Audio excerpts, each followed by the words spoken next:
Bonne fête de Pâques, sainte fête de Pâques. Bien sûr, nous sommes au cœur du temps pascal et c'est la bonne nouvelle de la résurrection. Alors c'est une bonne nouvelle plus qu'étonnante, elle est inouïe, elle est inattendue. C'est la victoire de la vie sur la mort.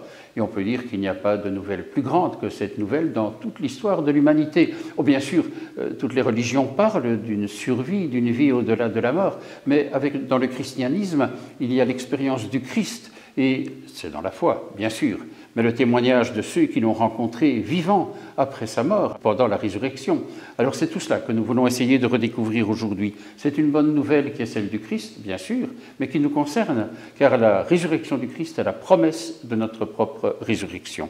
Alors peut-être essayons de refaire le chemin qui a conduit à la résurrection pendant cette semaine sainte que nous avons célébrée, et la semaine sainte qui reprend les événements fondateurs de notre foi, avec finalement des étapes qui sont très éclairantes par rapport à l'éclairage sur la résurrection. Vous savez, le récit de la Passion, dans ce que nous avons entendu cette année, commence par ce qu'on appelle l'onction de Béthanie. Jésus avait été chez ses amis, Marthe, Marie et Lazare, qu'il avait réveillé à la vie il y a un petit peu de temps avant l'épisode de l'évangile de cette Passion. Et puis il y a des gens qui viennent, et puis Marie qui a un parfum et qui verse ce parfum sur les pieds de Jésus pour son ensevelissement. Geste d'amour, bien sûr, mais qui dit la profonde humanité de Jésus. L'humanité de Jésus à travers son amitié pour Marthe, Marie, Lazare et tant d'autres, mais aussi un geste de foi, l'ensevelissement qui va être celui de Jésus. Et puis alors il y a l'arrestation, c'est au Jardin des Oliviers, avec cette consigne de Jésus, veillez et priez, mais les apôtres s'endormiront, il y en aura même un, Pierre, qui ira jusqu'à le trahir, mais il y aura le pardon, évidemment, il n'y a pas à reconnaître cette trahison sans parler du pardon. Et puis alors le chemin de croix avec les deux procès. Il y a deux procès dans le récit de la Passion, le procès religieux, le procès politique, et qui conduira au Golgotha, à la crucifixion et à la mort de Jésus sur la croix. Chemin de résurrection, mais il faut pouvoir s'arrêter aussi à la crucifixion, ce mystère de l'amour porté jusqu'à son accomplissement, mais aussi de la mort qui a été vaincue par cet amour du Seigneur qui a été jusqu'au bout d'aimer. Peut-être trois faits même, peut-être dans ce récit. On nous dit qu'au moment de la mort de Jésus, le voile se déchire, le voile du temple se déchire. C'est un dévoilement en quelque sorte.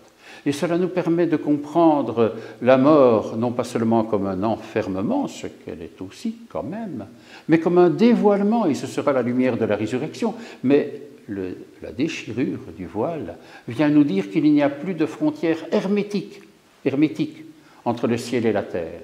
Oh, bien sûr, le ciel n'est pas la terre et la terre n'est pas le ciel, mais désormais, il y a comme...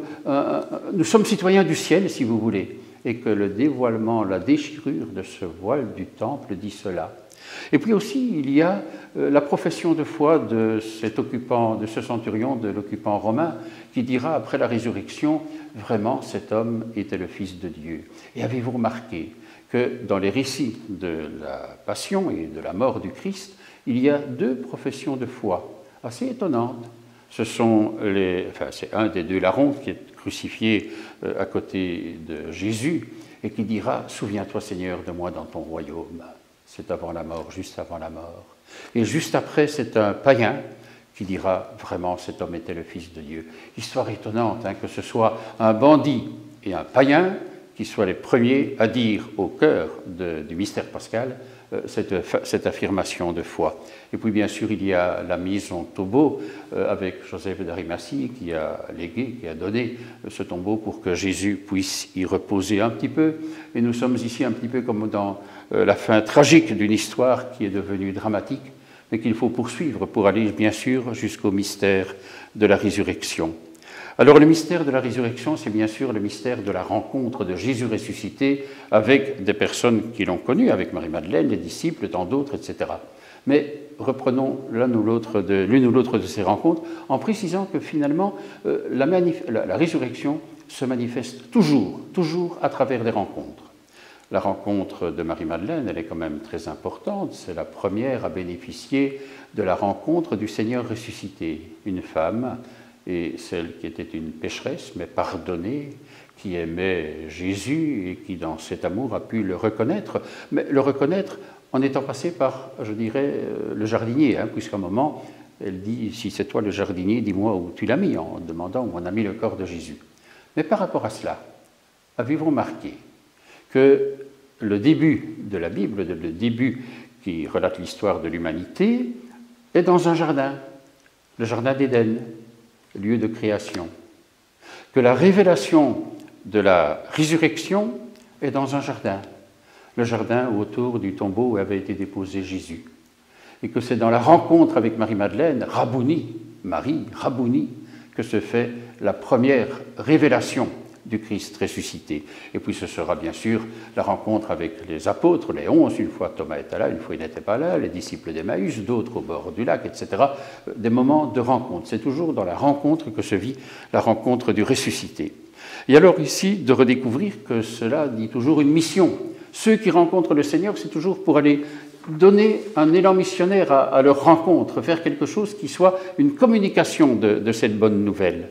Mais en disant deux choses, peut-être encore par rapport à la résurrection. De reconnaître, de redire que le ressuscité est le même que le crucifié. Le ressuscité est le même que le crucifié. Ce qui a comme conséquence, quelque part, entre guillemets, que les personnes qui rencontrent d'abord Jésus ressuscité, ce sont celles qui l'ont connu durant sa vie terrestre, durant sa vie publique. Ils reconnaissent celui qu'ils ont connu, ils reconnaissent celui qu'ils ont connu. Et donc, de reconnaître, de ne pas faire l'impasse sur tout ce que sont les évangiles qui disent la vie publique du Seigneur au milieu, sans oublier les 30 premières années de ce qu'on appelle parfois la vie cachée à Nazareth. Mais donc, c'est tout ce parcours d'humanité de Jésus avec ceux qu'il a rencontrés qui permet de le reconnaître comme ressuscité. Deuxième chose que je voulais quand même encore préciser, c'est que certains objecteront qu'il n'y a pas de preuve. Il n'y a pas de preuve de la résurrection. Je vous dirais, heureusement qu'il n'y a pas de preuve de la résurrection. Ça me gênerait très fort. Pourquoi? Parce que les preuves ont toujours besoin d'arbitraires qui sont des arbitraires dans le spatio-temporel, dans l'espace et dans le temps. Ce n'est pas possible de parler de preuves si on ne reste pas dans l'espace et le temps, et avec les arbitraires que cela suppose. La résurrection, elle est au-delà de l'espace et du temps. Et donc, il faut pouvoir aller au-delà, et donc on n'est plus dans le domaine des preuves, mais dans le domaine des signes. Et donc, la preuve enferme souvent, mais elle est bien nécessaire dans certains domaines, comme la science, ça c'est évident. Et le signe ouvre, signe par milliers, comme dit un chant de nos liturgies. Eh bien, c'est ça, le signe, il ouvre, il demande d'être reconnu, d'être lu, d'être discerné, c'est évident. Mais c'est de ce domaine-là. Dieu fait signe. Dieu fait signe, et le signe qu'il donne est le langage de l'amour qui demande d'être souvent décodé pour entrer dans la foi, par la foi, dans ce domaine de la compréhension de ce qui nous est donné. Alors, à partir de cette méditation un petit peu sur la résurrection, nous percevons peut-être mieux encore combien les chrétiens, l'Église, les communautés chrétiennes, chaque chrétien vivent une mission. Il y a un élan missionnaire à redécouvrir. Chaque fois que Jésus rencontrait des personnes après sa résurrection, le Seigneur ressuscité, c'était pour les envoyer en mission. Et nous voudrions poursuivre cette vidéo de Signes des temps avec une rencontre, avec des témoins qui disent l'urgence de la mission. Ce sera à l'occasion d'un débat organisé dans le cadre du Congrès Mission le samedi 16 mars dernier, 2024, à la basilique de Kuckelberg, avec un débat qui a été animé par Laurent Verpoorten et qui, dans le panel, comportait la présence de Monseigneur Luc Terlinden, l'archevêque de Malines-Bruxelles, Claire Rochette, qui est mariée, mère de famille et missionnaire active, comme on dit, ou comme elle dit même d'elle-même, et puis aussi le père Patrick Gillard. Alors je vous invite à entrer d'abord dans la rencontre avec Monseigneur Luc Terlinden, qui nous dit que la mission du chrétien rejoint et s'inscrit dans la mission de toute l'Église. D'abord, la mission d'un chrétien est celle de toute l'Église. Et si l'Église est là, c'est bien pour annoncer l'Évangile. Donc, comme vous l'avez bien souligné, ce n'est pas d'abord une question sociologique ou autre, ou de concurrence avec d'autres religions ou d'autres communautés chrétiennes, mais bien parce que ça fait partie au plus profond de l'identité de l'Église. L'Église qui est aussi, nous a dit le Concile, sacrement du salut, sacrement de la communion avec Dieu et de l'union entre les hommes. Et donc, j'insiste là-dessus parce que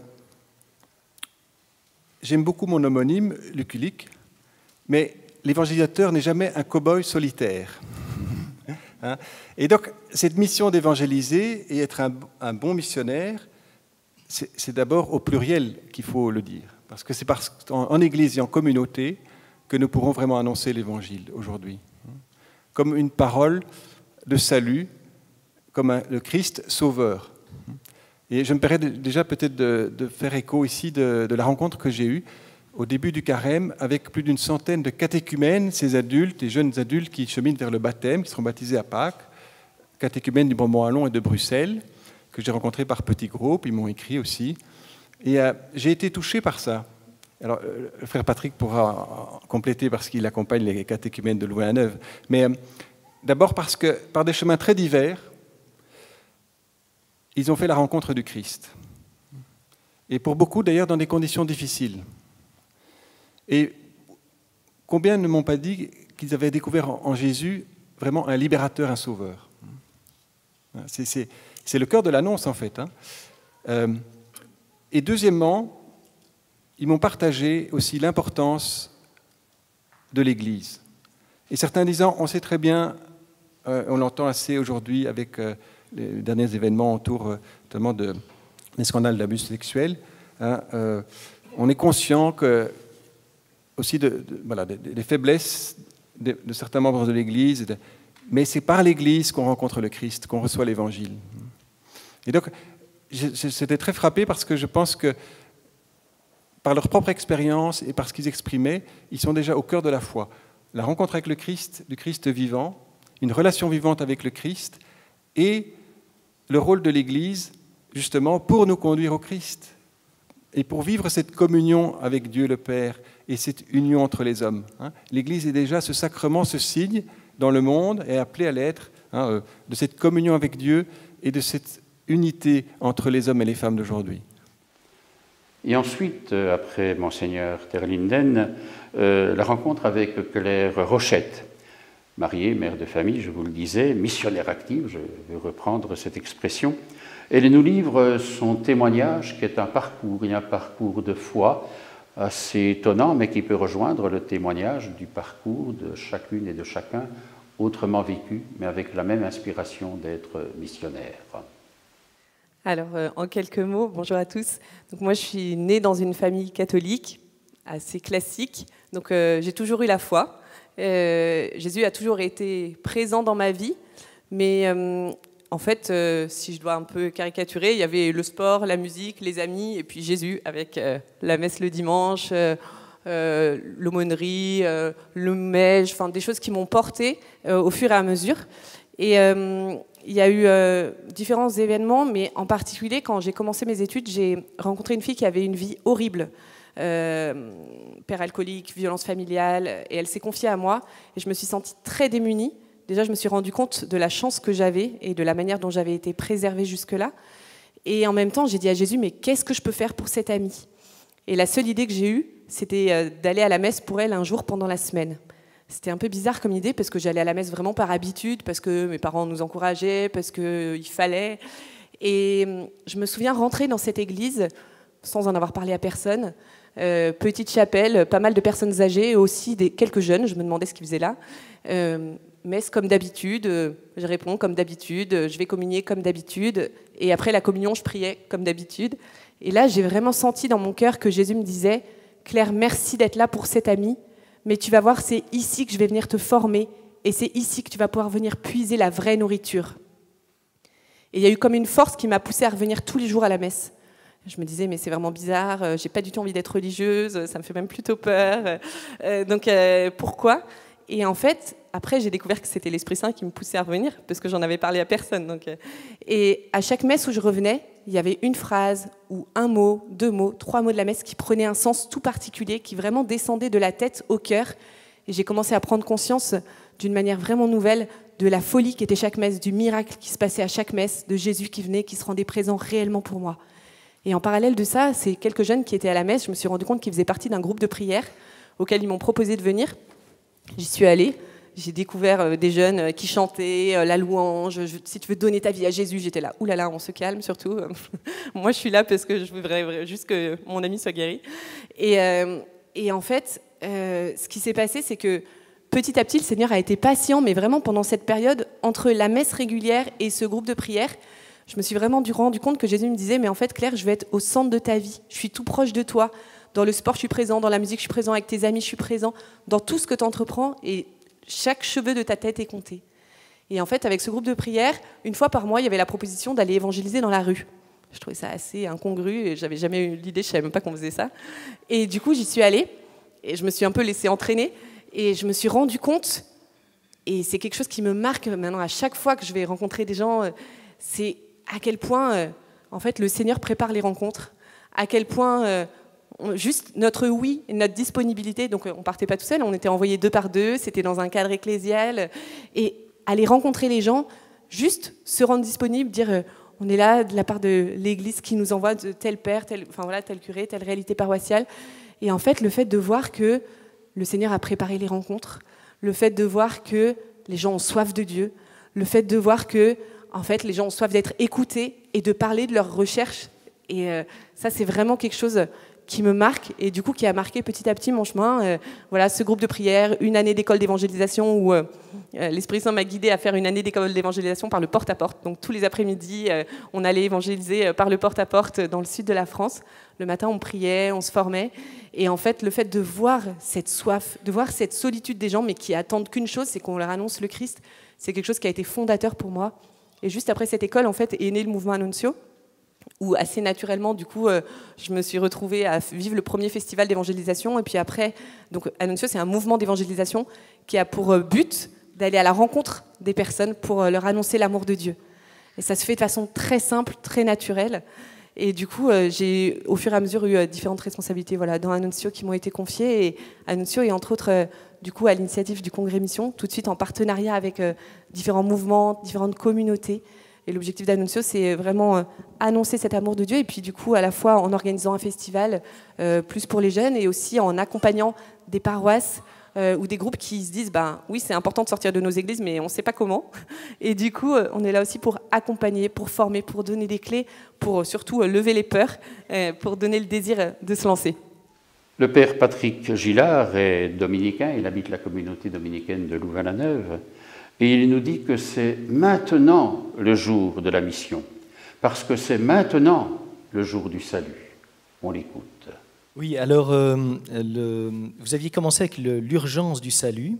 Et bon, moi j'étais 11 ans prof pour les assistants sociaux. On distingue toujours, pour ceux qui sont professionnels ici, l'urgence de l'immédiateté. Et l'urgence, c'est comme un appel profond, quelque chose qui doit nous tirer vers une résolution.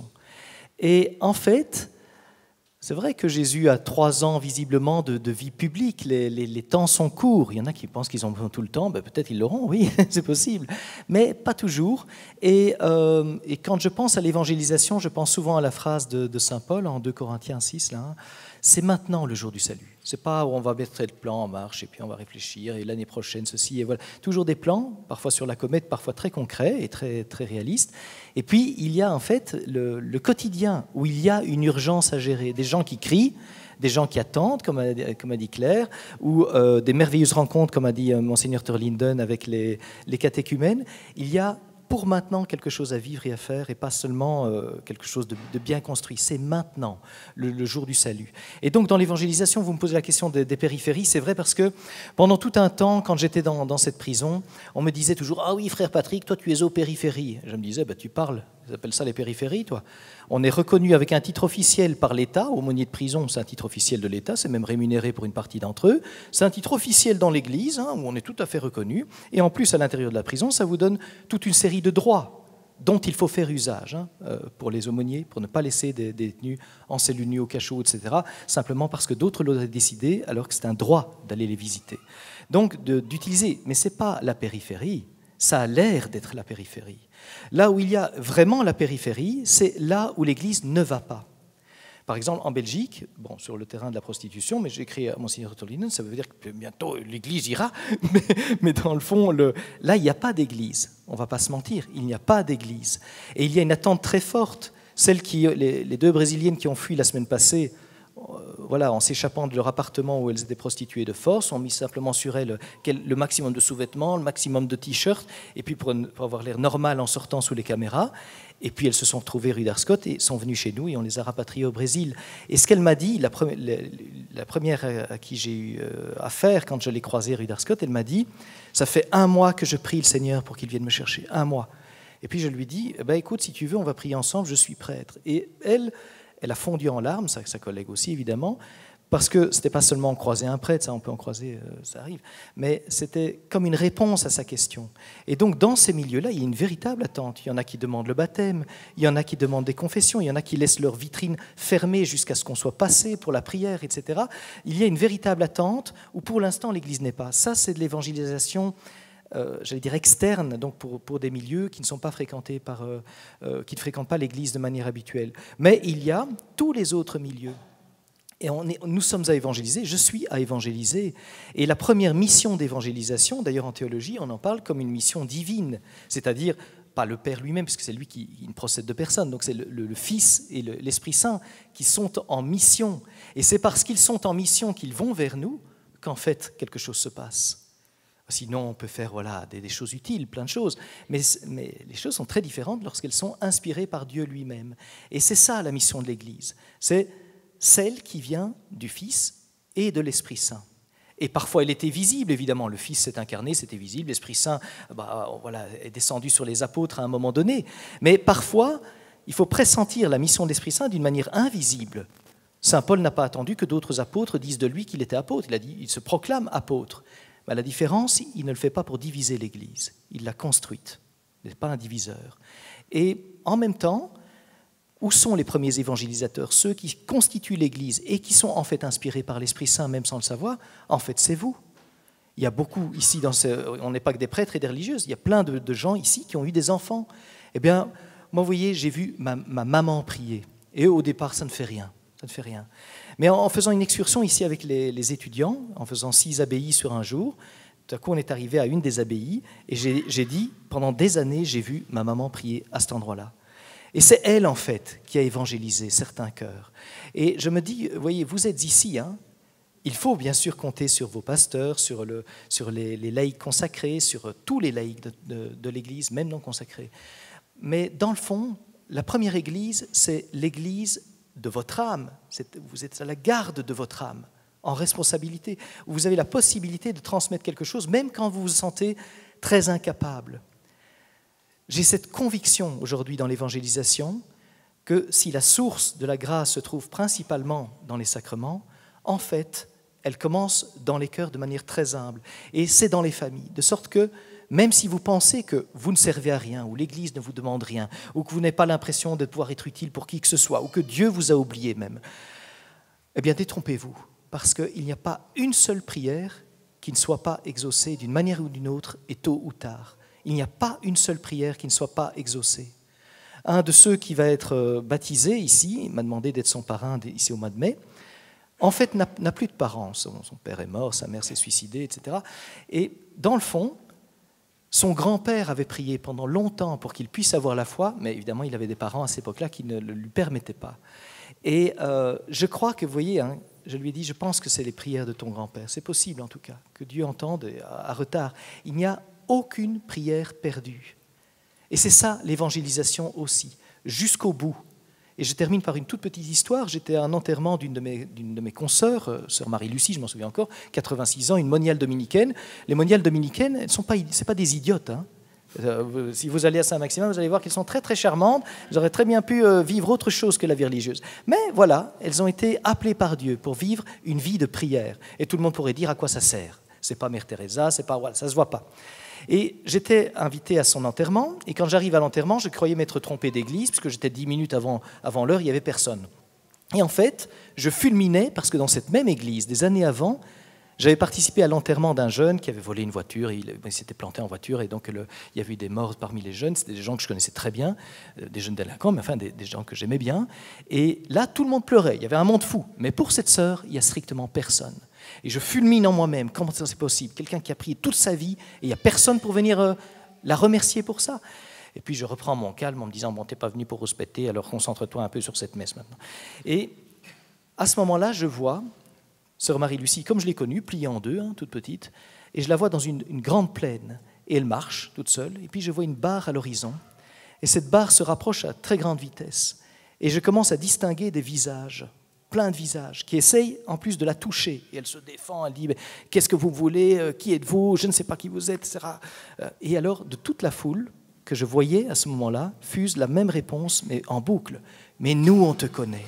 Tu as prié pour nous. Nous, on te connaît. Tu as prié pour nous. » Et là, j'ai eu comme une gifle, en fait, dans cette église, où Dieu venait me dire, tu n'as rien compris, Patrick. Tu n'as rien compris. Il n'y a pas une seule prière qui soit perdue. Et ce que nous ne voyons pas au quotidien, je vous encourage vraiment à justement ne pas vous décourager. En fait, vous êtes missionnaire. Et enfin, nous retrouvons Monseigneur Luc Terlinden, qui nous dit que la mission du chrétien, l'élan missionnaire de l'Église, s'inscrive dans notre baptême. Oh, il a repris ce thème, ceux qui y ont participé le reconnaîtront lors de l'homélie des messes chrismales qui ont été célébrées dans les vicariats du diocèse, de l'archidiocèse de Malines-Bruxelles. Cette importance pour l'archevêque du lien entre la mission et le baptême. La mission s'enracine dans notre baptême, qui est notre vocation commune, qui est une vocation aussi à la sainteté.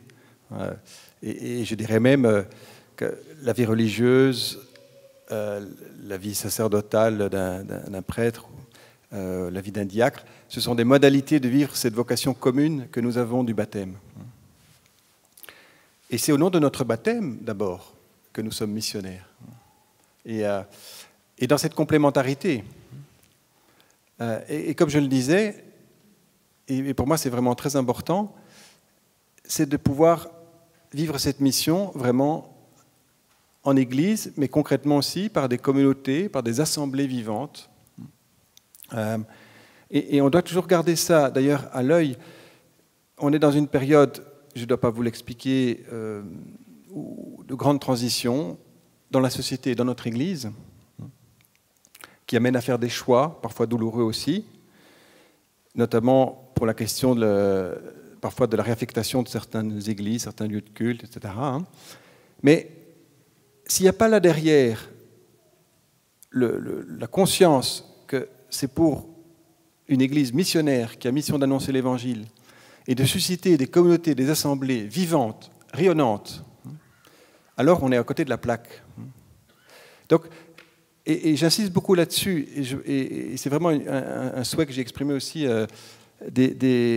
ma nomination comme archevêque, c'était de vraiment investir dans ces communautés vivantes et rayonnantes.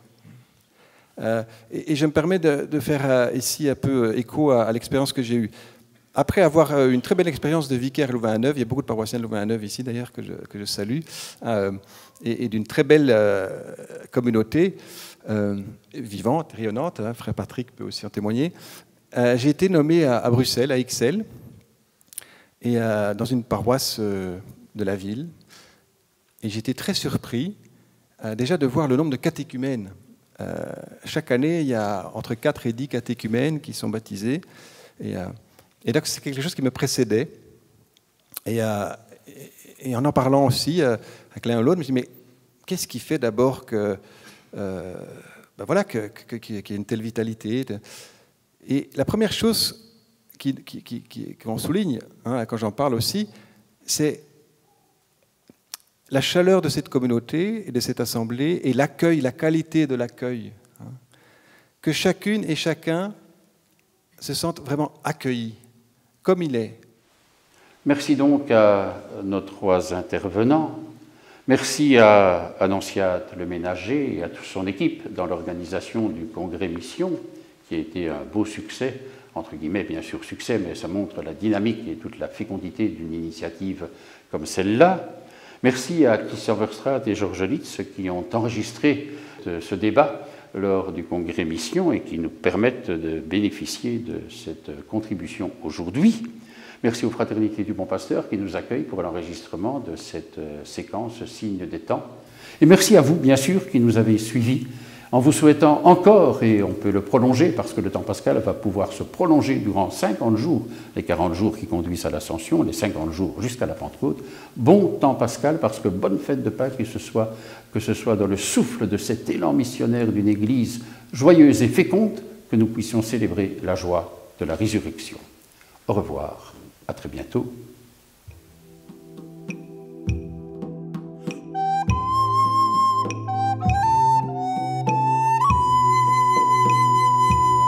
Devant la pierre qui a roulé, nous avons vu et nous croyons dans ta lumière d'éternité. Seigneur ressuscité, sois loué.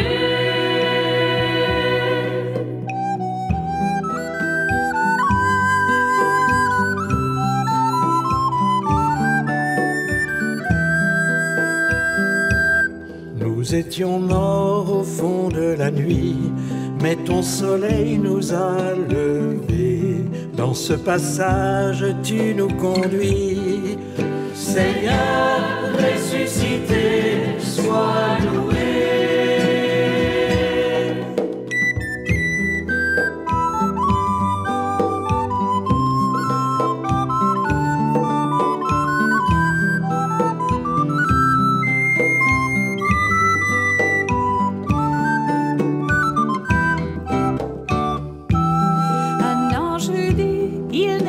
Ici, il vous précède en Galilée. Tu nous appelles au cœur de nos vies. Seigneur ressuscité, sois loué.